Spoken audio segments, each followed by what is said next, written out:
Welcome to the Golden State with Mates first live stream ever. I'm not sure how this is going to go. I am Peter O'Keefe. I'm site editor at Fansided's Blue Man Hoop. Here to discuss the Warriors' opening preseason game against the Lakers. Quite a good game, to be honest. High quality game for a preseason opener, to be honest. So keen to hear everyone's thoughts. Not sure how many people are going to get in this, if any, to be totally honest, but I will put it up as a podcast as well afterwards. Warriors coming away with a 125, 108 victory, though. Very impressive performance. As I said, a very high quality game. And I think for Warrior fans, you couldn't have been more excited and impressed with what you saw throughout the game. Let's start. We'll go through a few players here, the biggest points from the game, because as much as we like to look at the team aspect, I think majority of this preseason stuff is all about, which players are ready to take a leap or make a major impact to the team moving forward into the regular season. Obviously, opening night against the Suns on October 24. All off season, we've spoken about the potential leaps in Jonathan Kuminga and Moses Moody, and that is well and truly on track, ladies and gentlemen. Absolutely well and truly on track. And for JK, 24 points, 4 assists, couple of block shots, 8 for 14 from the floor, 4 for 8 from 3-point range. Led the team in scoring, but the most impressive aspect of his game, the rebound. I think every Warrior fan, and particularly the coaching staff, particularly Steve Kerr, particularly last season, but going back even to his rookie year, we're really looking for him as a rebounder to use his athleticism to sky high on the glass and get boards. And unfortunately, it hasn't been a factor in his game throughout the first two seasons, but it was really impressive in this game tonight. 8 boards, as I said. He was dynamic across the court. I really like the fact that he was often, coming back to collect boards after, putting up an arm to defend a shot out on the perimeter or whatever, instead of necessarily looking to streak out on the break, which I think he's primarily been doing in his first couple of seasons. He's been looking to, how can I get an easy basket on the other end, which is, fine to a degree. And we've seen some fantastic, exhilarating dunks by doing that. But the Warriors, given they're a smaller team, are going to need JK to actually come back and collect boards. And I thought he did that on a couple of occasions. Early in the game, he had one where he came back, collected the board, then threw an outlet pass to Brandon Pajemski, who finished with a really crafty Euro step layup. Thought that was really impressive. And JK overall, I mean, he just makes such a difference to what this Warrior team could be this season. His rise, because he's the player on the roster with the most talent, who's got the most realistic opportunity to take a major jump. Now, I'll talk about Moses Moody in a second. He was fantastic, but I don't think Moses Moody's all of a sudden going to be a really strong two-way presence where other teams are really having to scout for him come playoff time. I think Jonathan Kuminga has that ability where he could all of a sudden become a 25 plus minute per game player, a guy that come playoff time can play 20 to 25 minutes as well. And so, former 7th overall pick, the kind of athleticism and two-way talent that he has, he's ready to take a jump here. And I think this game, this preseason opener against the Lakers, was a really great start to making that happen, really. And particularly the rebounding, as I said.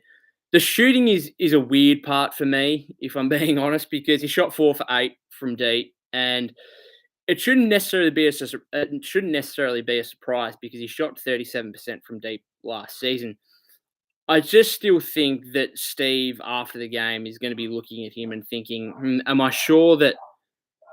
Sorry, my dog's absolutely going off in the outside here. But anyway, I'm not sure that he's, necessarily Steve Kerr is necessarily going to be looking at the box score thinking, I really want Jonathan Kuminga to be taking 8 3-point attempts. And I think opposition teams will still want that to happen throughout games, throughout the regular season. I think they're going to want Jonathan Kuminga shooting the ball from deep as much as they can.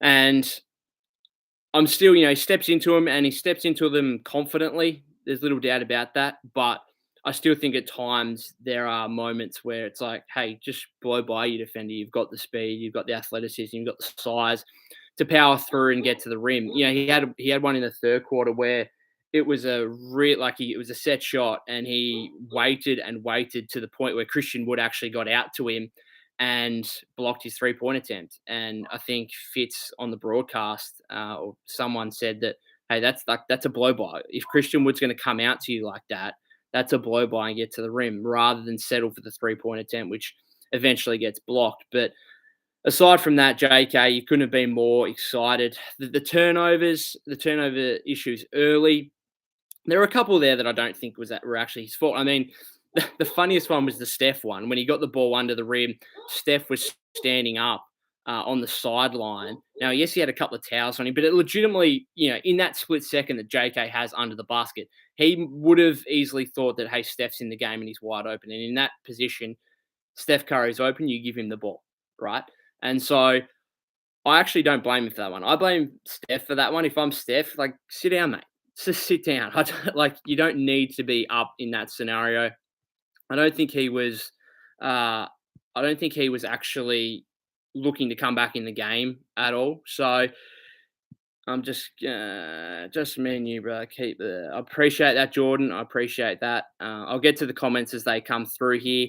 But yeah, JK, a couple of those turnovers weren't overly his fault necessarily. And yes, 5 turnovers. That's going to be the biggest thing for him, obviously. Throughout the regular season, Steve might be able to kind of deal with it a little bit. But come playoff time, I mean, one of the major reasons he was axed from the playoff rotation last season was the fact that the trust factor, right? And with that comes turnovers. When the ball is in your hands, are you going to be trusted to make the right plays and execute accordingly? And unfortunately, Steve Kerr didn't have that trust in Jonathan Kuminga last season come the playoffs, as he did with, Moses Moody, who has less upside, but he's more of a consistent presence right now in what he's going to be able to deliver you. So it's going to be really interesting for JK moving forward here, going into this season, about how much of a width, I suppose, that or a band that Steve Kerr gives him when it comes to his ball handling and his playmaking, because he also did have 4 assists. I loved his play in the fourth quarter when he got the ball posting up, pump faked a couple of times, got a couple of defenders in the air, and then found, I think it was Donovan Williams, I think, for a little push shot, mid-range jumper. Thought that was fantastic. He does have some playmaking elements to his game, but it's gonna have to be a better assist to turnover ratio than what we've seen throughout his first 2 seasons in the league, and of course what we saw tonight as well with the 4 assists to 5 turnovers.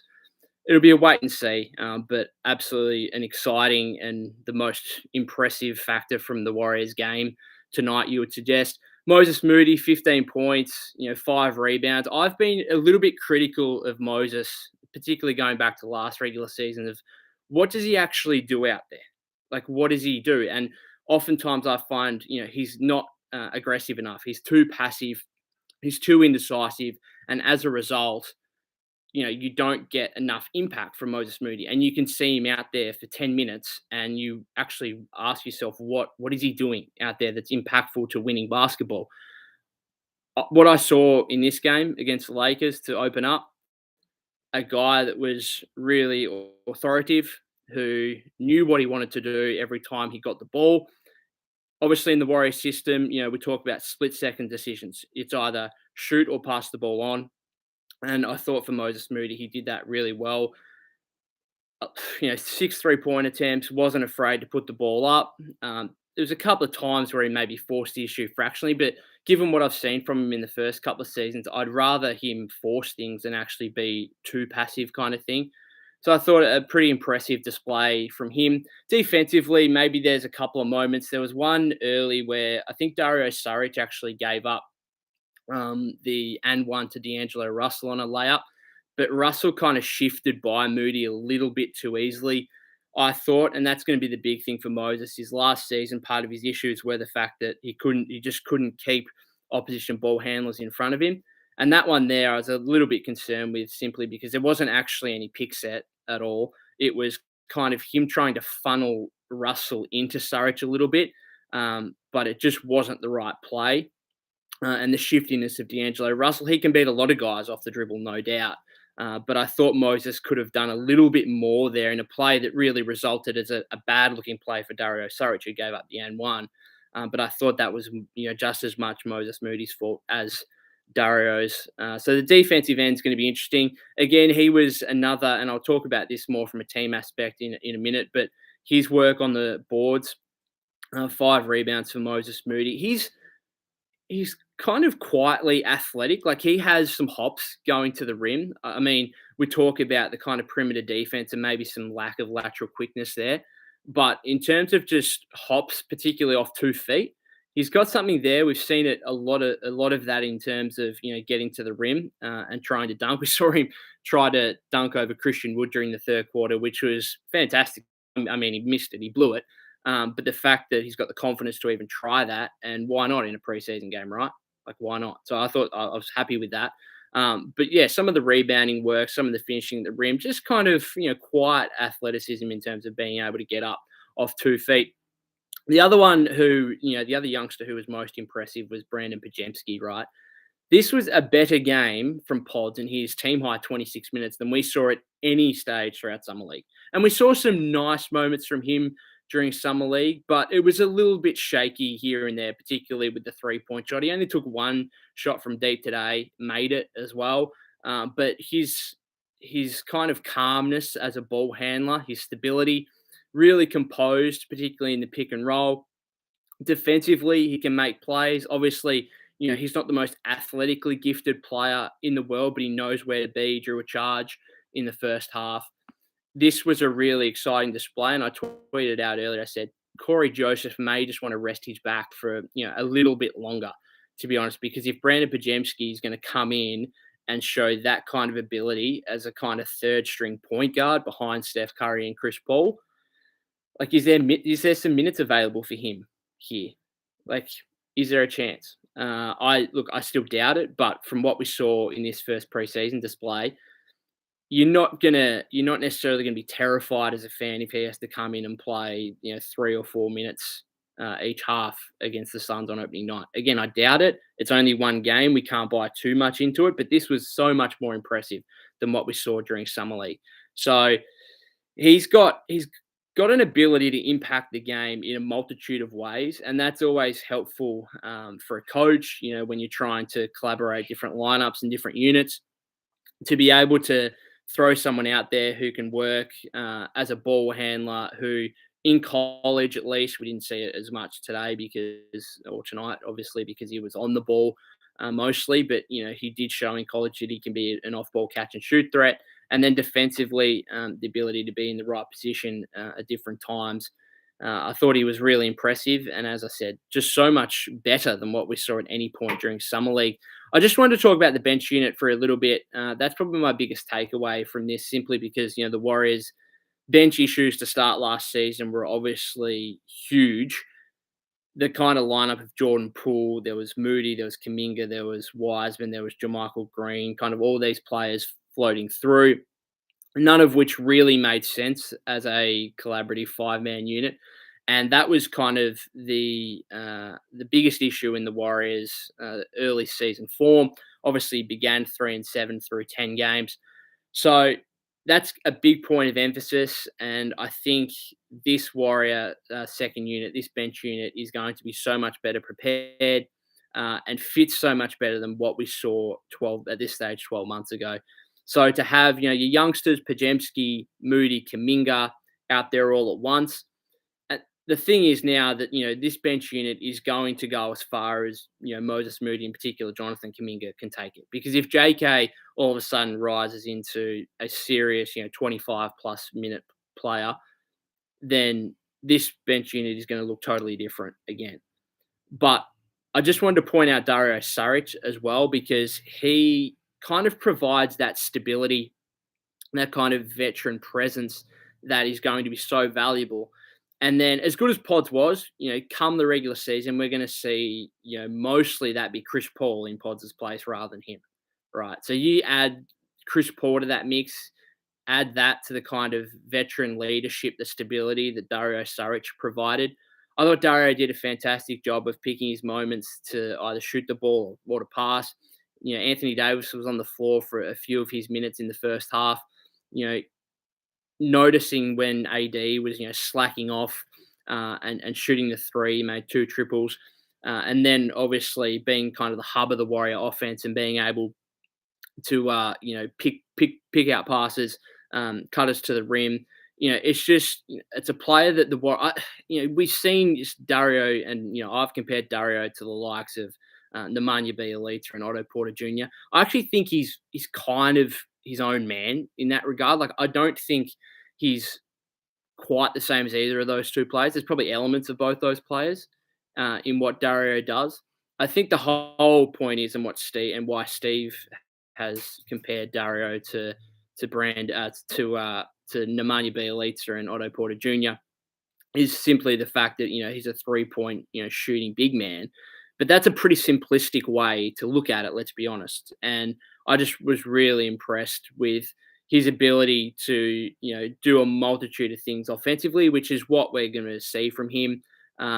Yes, there might be issues when you come up against an Anthony Davis or another talented big man for sure, but as a backup big, when is that going to happen? When is that going to happen? And if he's playing with the starters, which I think will actually happen a fair bit this season, then he's probably at all times going to have at least Dre or Loon out there at all times. And so the kind of defensive issues that may arise are pretty much going to be mitigated somewhat by the fact you've got Dre or Loon out there. Particularly Dre, I think that kind of forward combination with Dre and Saric makes a little bit more sense than Loon and Saric. So I thought it was real. I mean, he only played 14 minutes. It wasn't a standout display by any means. 6 points, 4 rebounds, 3 assists, but you can just see that he's a Warrior style player, and that's what we've been saying since before his acquisition, when he was linked to the team. It's like, this guy makes so much sense for what the Warriors want to do stylistically, and offensively he showed that tonight. He was fantastic. Let's go earlier to the starters, right? Because the biggest thing from this game was always going to be, what does Chris Paul look like? 38-year-old Chris Paul, former foe, playing for the Golden State Warriors for the first time in the starting lineup, obviously, alongside Steph, Clay, Wiggs, and Loon. Dre obviously out with the ankle injury, although there has been some pretty good news regarding that, given that he's expected to actually now be available for opening night, which does again raise the question of the whole Chris Paul starting versus bench role debate. But for the moment, what we saw tonight was actually really, really good. It was really good. He made his first mid-range jump shot, patented mid-range jump shot. It was just classic Chris Paul, right? It was classic Chris Paul mixed in with, the Warrior style of play, which was, get up and down the floor, look for transition opportunities, throw up a bunch of threes, which CP3, I think he only attempted 1 3. I'd have to look at stats there, but from what I can recall, he missed his only 3-point attempt. But that doesn't mean that he was trying to, not trying to find Steph and Clay repeatedly on the 3-point line. And the fact that you've got one of the best playmakers, the best passers in NBA history now, playing alongside Steph and Clay and being able to feed them the ball right in the shooting pocket when they're open, I think it's going to be a big, big difference to what we saw, last season with Jordan Poole, who was a okay passer, could make some really nice passes, was a reasonable playmaker, but obviously had turnover issues as well, and was also just hunting his shot a lot. And not necessarily looking to find Steph and Clay like Chris Paul is going to do this season. So really impressive, I think, first up performance from Chris Paul. The fit with the other starters, I think, was good. I'm still interested to see how it works when Dre is out there. And again, it comes down to the rebounding factor. And if the Warriors are going to play small, particularly if Dre comes back and replaces Loon at the 5, the Warriors are going to play small. They're going to need their guards to rebound. And that's what I thought they did really well tonight. You have Chris Paul, who got his 4 rebounds. You have Klay Thompson, who got his 4 rebounds. To get 8 combined boards from those two guys in 12 minutes of play, that's the kind of stuff the Warriors are going to need pretty consistently if they are going to want to play this, CP, Steph, Clay, Wiggs, Dre unit or even Loon out there, as we saw tonight at the 5, if they're going to want to play those units consistently for 20 plus minutes a game as a starting combination, they're going to need those guys, getting rebounds, getting to the boards, and kind of rebounding as a team rather than just obviously relying on Dre or Loon, whoever's out there as the big man.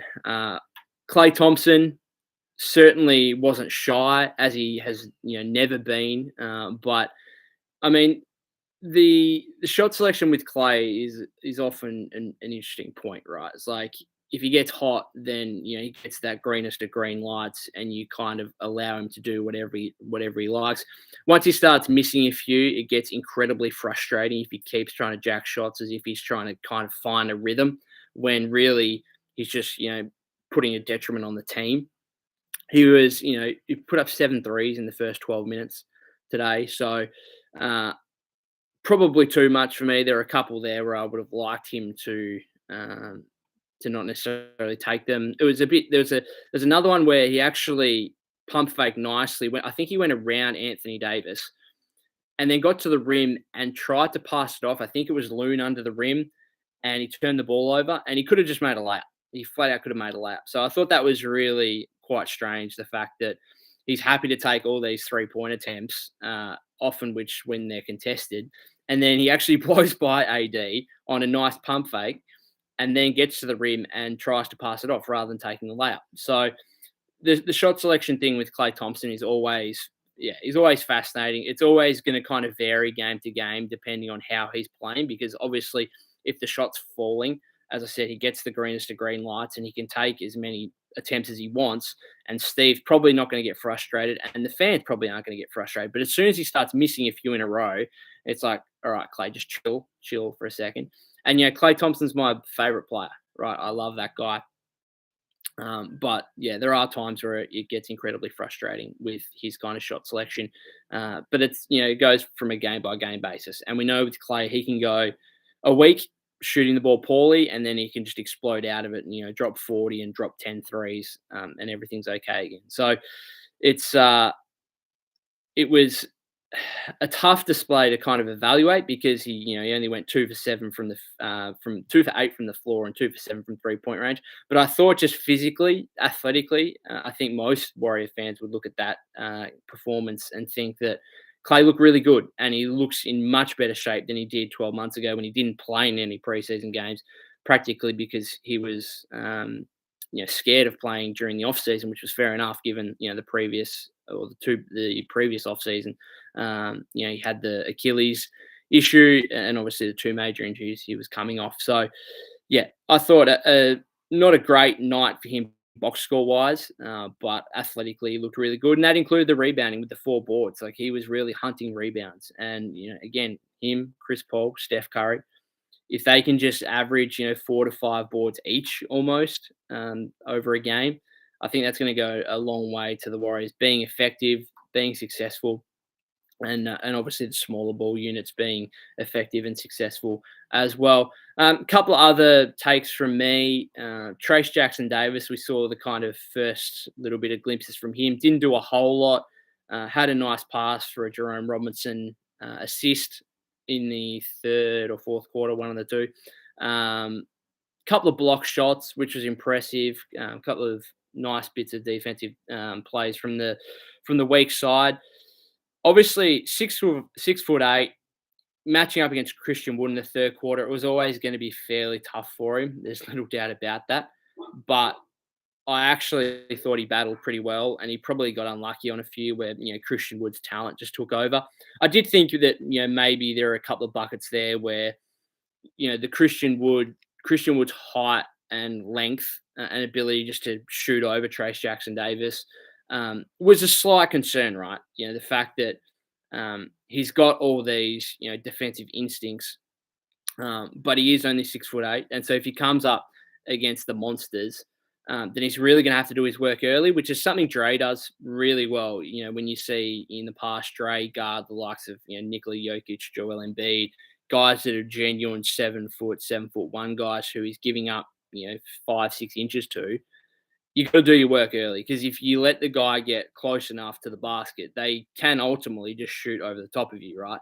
And I thought that maybe Trace could have done a little bit of a better job against Christian Wood in some of those scenarios, but it's tough, right? It's your first proper NBA game, I guess, albeit it's preseason, obviously. But he played 2 games in summer league, had that slight hamstring issue, didn't play as much as he would have liked.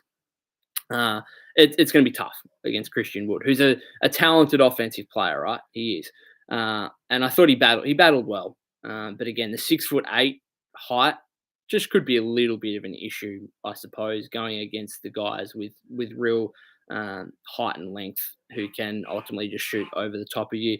I don't know if we've got any other, no comments on here at this stage, which is fine, perfectly understandable for the first live stream. The quality of this will hopefully get better as we go along. Obviously, just thought I'd literally just jump on and provide a few thoughts and comments on how this game went.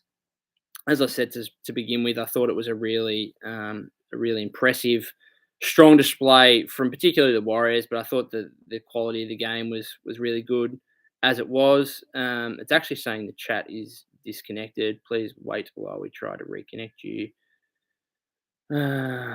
Just awaiting that.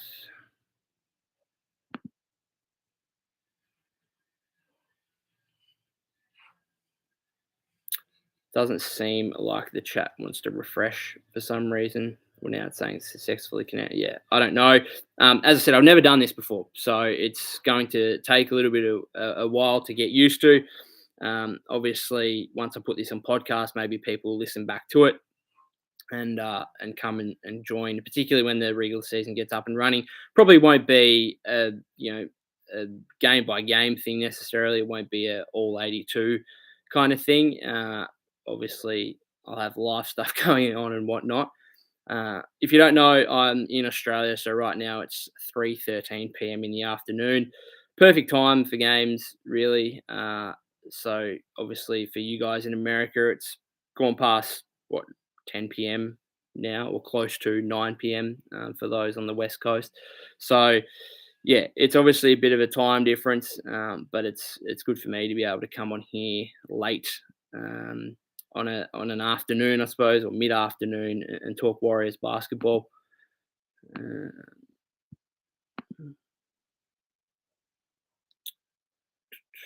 Just a couple of other quick things. I just wanted to mention about the 14th roster spot. We obviously saw a few of the guys on training camp deals who were out there in the second half. I still think Rudy Gay is the guy. I mean, Rudy, I think, only played 6 minutes. Didn't get too much of a look at him. I thought he was okay in his minutes. Obviously, Donovan Williams, Javen Johnson got a bit of run as well. Few of the two-way contract guys. Lester played a little bit, didn't do a whole lot. Jerome Robinson was certainly the most impressive of the two-way guys. You obviously had Usman Garuba as well, who made a couple of nice defensive plays, didn't really do anything offensively, but defensively made a couple of nice plays. And you can see why he's kind of being compared to Dre and Loon with his kind of defensive instincts there. So not too much to write home about, I guess, from the lesser knowns. It was more so, the high picks, the recent lottery picks in Moses Moody and Jonathan Kuminga, and obviously the 19th overall pick in Brandon Pajemski, which were the most exciting elements in terms of the youngsters, that is for sure. As I said, I think Rudy Gay is probably the one on the 14th roster spot that is still the one for me that is most likely, just because I think that I look at what Donovan Williams did today. He's an intriguing prospect for a two-way for any team, but particularly the Warriors. He's got good length, good athleticism, finished at the rim a couple of times well, made a jumper which looked pretty nice. I just did think there were a couple of times where he's ran off the three-point line. He had to put the ball on the floor, and he looked completely out of control, like it was just a turnover waiting to happen. I think in the Warrior system, obviously, he's going to be more of a 3-and-D guy, cut to the basket. So he's not going to be putting the ball on the floor too much. But you want some elements of passing and playmaking and being able to create in the Warrior system. And it didn't look... if you look at Jonathan Kuminga, for example, he had 5 turnovers, sure. But there's actually some playmaking and some passing to JK's game where you can see it, right? You can see it and think that just needs a little bit of refining, and that can actually become a really positive part of his game. But for Donovan Williams, I just thought, yeah, he looks like a nice athlete, looks like a good two-way prospect, but for a guy on your 14th roster spot, probably want a guy who's going to be more consistent and reliable with the ball in his hands. Because, as I said, the couple of times he did put the ball on the floor, I just thought a little bit out of control here, a little bit out of control, and a turnover waiting to happen. And you could kind of see a little bit on both ends of the floor, just the vast difference in experience between him and someone like Rudy Gay, who Rudy Gay didn't get run until the second half with the younger players, but you could kind of see the experience that he has. The 3-point shooting with Rudy Gay is going to be the interesting one because he only shot 25% last season with the Jazz. Obviously, I think he took two tonight, missed both of them. Neither one looked too good, I won't lie.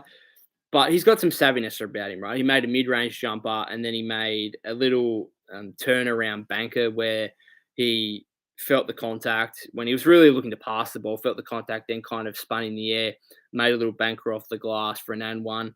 That's kind of the veteran savvy play. He's a natural scorer. He's been a fantastic scorer across his NBA career.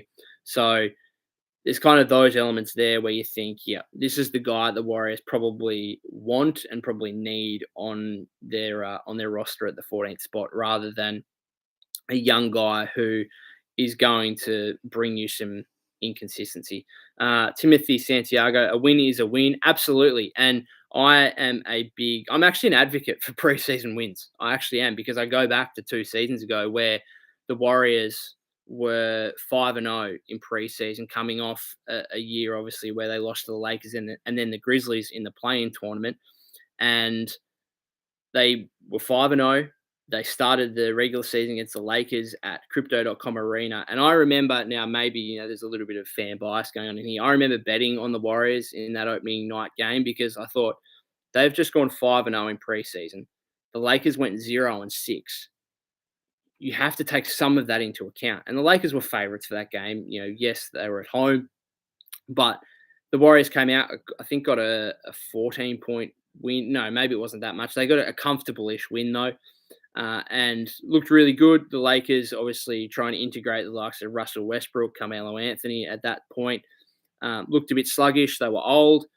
And it was really the catalyst that preseason. You go 5-0, and then you start the season 17-3, and then you end up winning the championship, right? And last season they were 3-2, nothing overly concerning, I suppose, from preseason, but not the dynamic, dominant display that we saw the year prior. And of course, they start the season 3-7, and they're really on the back foot from there. A lot of people would go back to last season. Yes, they made the second round of the playoffs, but a lot of people would go back and think that their chances for another title, for back-to-back titles, were really ruined by game 10 of the season, and possibly before that with the whole JP incident in training camp. So I'm a big advocate for, well, it's not everything, obviously. And winning this game against the Lakers in the preseason opener is no way suggesting that the Warriors are a definite better team than the Lakers. No way, because obviously LeBron James was not playing. Austin Reeves was not playing. Two of their top 3, basically, with AD. So in no way he's suggesting that. But I think there's more to be able to take away from preseason games than I think some people suggest. And I think the biggest thing in this one was the bench, because last season we saw at times the Laker bench and other opposition benches were really able to get a hold of the Warriors, and this one just looks so much more stable and so much more reliable. Basically, you know what you're going to get.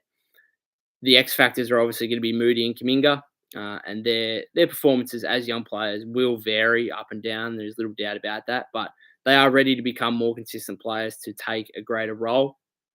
And as I've said, I think Jonathan Kuminga is really, really set up here to make a major impact, to become a 25+ minute per game player.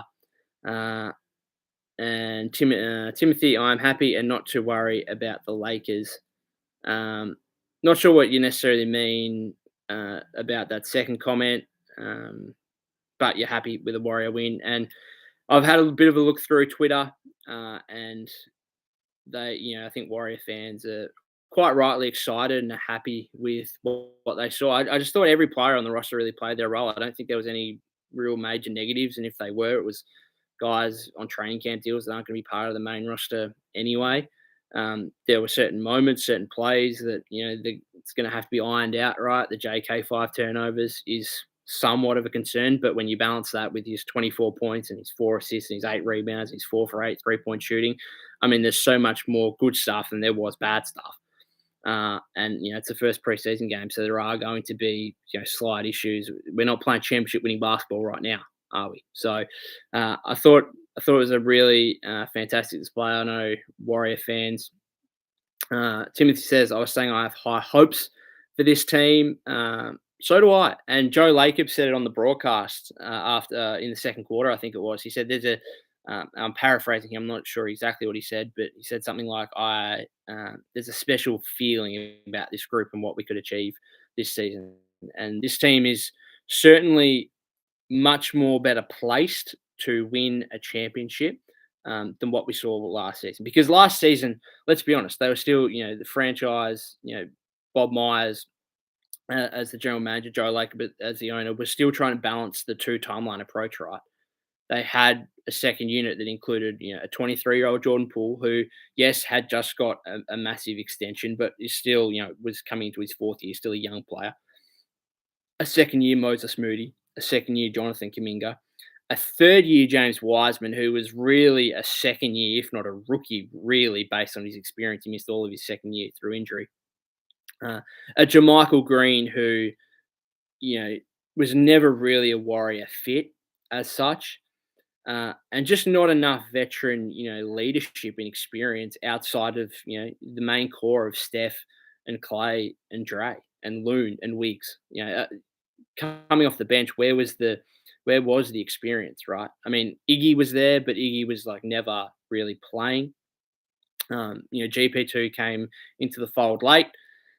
This team is just so much more better balanced because you get the youth of Moody and Kuminga, but you balance that with Dario Saric, right? You balance that with Chris Paul, who is probably as good as I said, as good as Podz was.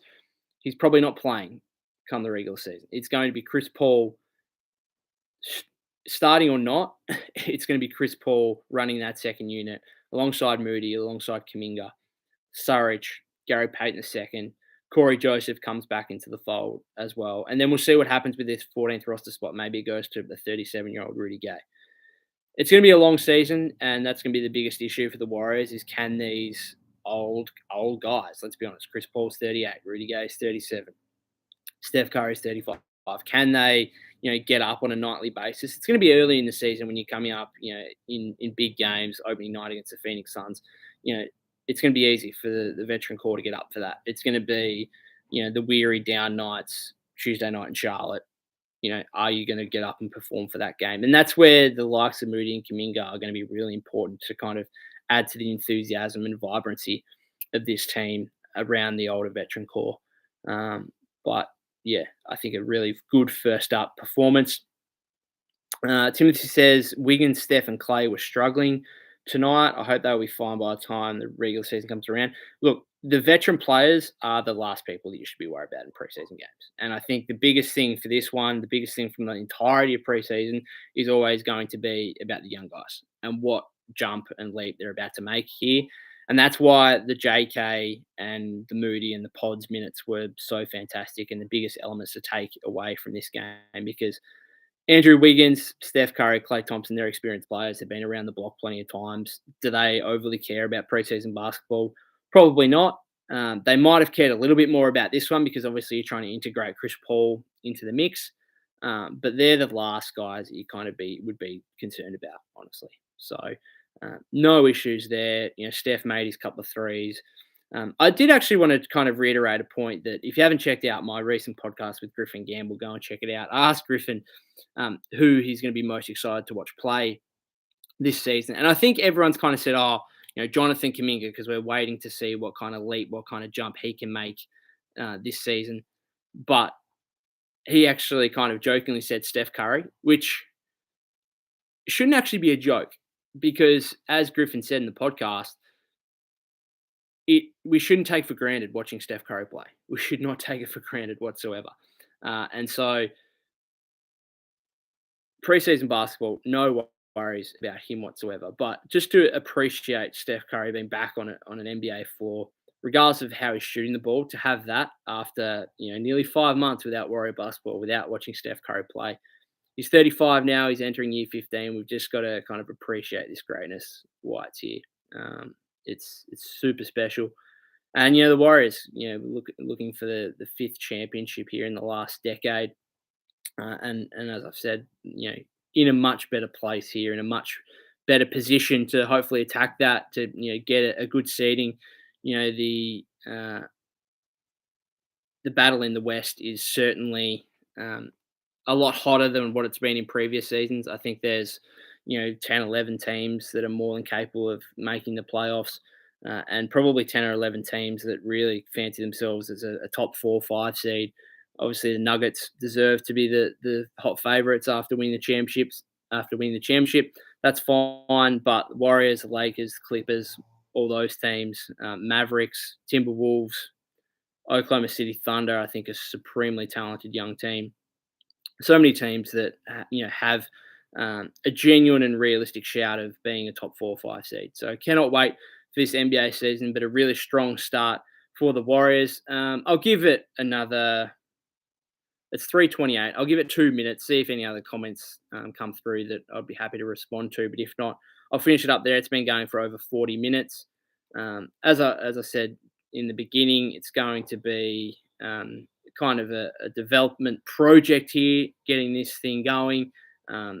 Obviously, there'll be much more improvement coming as we go along, and it'll just be a wait and see. Timothy says no more comments. I'm good. As I said, I'll give 90 seconds, but Timothy's been the main one here. So thanks for his comments on this show. Been absolutely outstanding. And Jordan as well for his support earlier as well. But obviously, this will be up for people to watch on replay. I will get a podcast version up as well for people to listen to. Next Warrior preseason game comes on Friday at Crypto.com Arena against the Lakers. As well, that'll be Saturday for me. I think I'll be able to watch the game, and we'll see if we can do another one of these live recaps again for that one.